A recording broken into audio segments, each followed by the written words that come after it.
ఇల్లు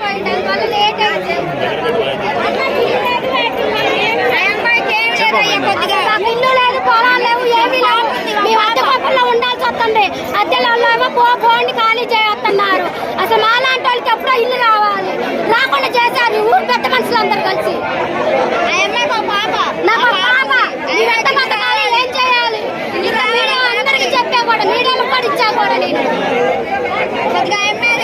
మమ్మల్ని ఆదుకునే వాళ్ళే లేరు అసలు. నాకు పాప కూడా వికలాంగుల పాప కూడా పుట్టింది. ఆ పాపని ఎట్ట చదువుకోవాలి, ఎట్ట పెంచుకోవాలి, ఎట్ట చేయాలి? మాలాంటి ఇల్లు ఇప్పిద్దామని లేదు అసలు. ఎక్కడికెక్కడ కానీ తిరిగా నేను చదువుతాయన్ని కలెక్టర్ ఆఫీస్ కూడా పెట్టాను మీరు అప్లికేషన్, మరి కోదాట మున్సిపల్ ఆఫీస్ లో పెట్టి అప్లికేషన్, మరి సూర్యాపేట జిల్లాలో పెట్టి అప్లికేషన్. అవన్నీ నా కార్డు పనులు కూడా ఇప్పుడు తెచ్చాయన్ని చూపిద్దామని తెచ్చాయన్ని. అసలు